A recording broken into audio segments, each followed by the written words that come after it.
আসসালামু আলাইকুম দর্শক, শুভেচ্ছা নেবেন। যুগান্তর থেকে একটা খবর পড়ছি আজকে 9 তারিখের। শেখ হাসিনা চাইলে বিদেশি আইনজীবী রাখতে পারবেন তাজুল ইসলাম। বিস্তারিত করি। আন্তর্জাতিক অপরাধ ট্রাইব্যুনালের প্রধান প্রসিকিউটর তাজুল ইসলাম বলেছেন, নিরপরাধ কারো সাজা হবে না, দোষী কেউ ছাড় পাবে না। আন্তর্জাতিক অপরাধ ট্রাইব্যুনালে বিচার চলাকালীন শেখ হাসিনা সহ গণহত্যা মামলার আসামিরা চাইলে বিদেশি আইনজীবী রাখতে পারবেন। এক্ষেত্রে প্রসিকিউশন টিমের কোনো আপত্তি থাকবে না। ন্যায় বিচারের স্বার্থে প্রসিকিউশন টিমের যা যা করা দরকার সেটা করবে। খুব ভালো উদ্যোগ। তিনি বলেন, সোমবার আন্তর্জাতিক অপরাধ ট্রাইব্যুনালের প্রসঙ্গে সাংবাদিকদের প্রশ্নের জবাবে তিনি একথা বলেন। তাজুল ইসলাম বলেন, প্রসিকিউশন টিম কয়েকটি হাসপাতাল পরিদর্শন করেছে, তথ্য সংগ্রহ করা হচ্ছে, হাসপাতাল পরিচালকদের কাছেও তথ্য চাওয়া হচ্ছে। আজকেও কয়েকটি হাসপাতাল পরিদর্শন করা হবে।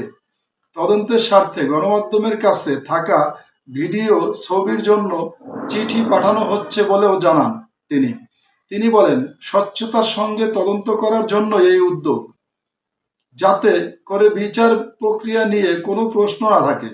ক্ষতিগ্রস্তরা এই গণহত্যার বিচারের জন্য মুখিয়ে আছেন। সাক্ষীরাও আগ্রহী। আলামত তাজা থাকতে বিচার প্রক্রিয়া শুরু করার চেষ্টা অব্যাহত আছে। তদন্তের স্বার্থে গণমাধ্যমের কাছে থাকা ভিডিও ছবির জন্য চিঠি পাঠানো হচ্ছে বলেও জানিয়েছেন আন্তর্জাতিক অপরাধ ট্রাইব্যুনালের প্রধান প্রসিকিউটর। তিনি বলেন, স্বচ্ছতার সঙ্গে তদন্ত করার জন্যই এই উদ্যোগ, যাতে করে বিচার প্রক্রিয়া নিয়ে কোনো সন্দেহ বা প্রশ্ন না থাকে। ক্ষতিগ্রস্তরা এই গণহত্যার বিচারের জন্য মুখিয়ে আছেন। সাক্ষীরাও আগ্রহী। আলামত তাজা থাকতে বিচার প্রক্রিয়া শুরু করা উচিত। আলামত তাজা থাকতে বিচার প্রক্রিয়া শুরু করার চেষ্টা অব্যাহত আছে। এক প্রশ্নের জবাবে তিনি বলেন, বিচারে অন্তর্বর্তী সরকারের রাজনৈতিক উদ্দেশ্য নেই, কোনো রাজনৈতিক অভিলাষ নেই। ছাত্র জনতার সঙ্গে ঘটে যাওয়া নির্মমতার বিচার হওয়াটাই লক্ষ্য। দর্শক, আপনারা জানেন যে তাজুল ইসলাম আন্তর্জাতিক অপরাধ ট্রাইব্যুনাল প্রসিকিউটর হয়েছেন।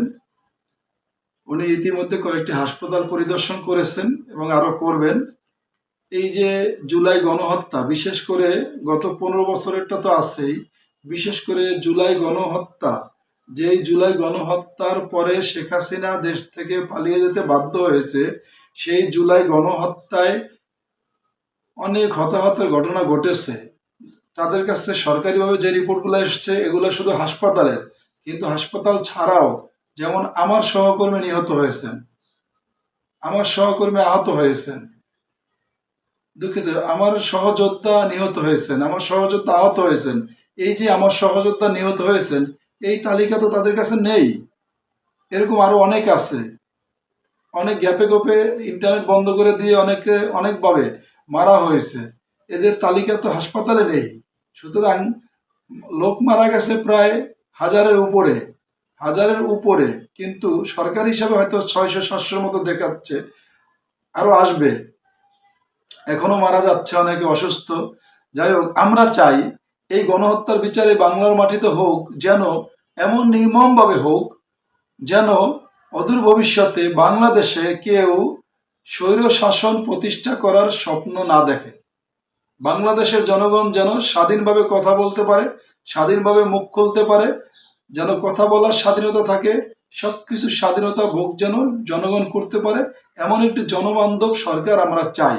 5 বছর পর পরে আমরা সুন্দরভাবে আনন্দের সহিত একটা ভোট দিতে চাই। ভোট দিয়ে আমরা জনগণের নির্বাচিত সরকারকে নির্বাচিত করে আনন্দ নিয়ে 5 বছর সুখে শান্তিতে কাটাতে চাই, যেন স্বৈরাচারে আবির্ভাব না ঘটে।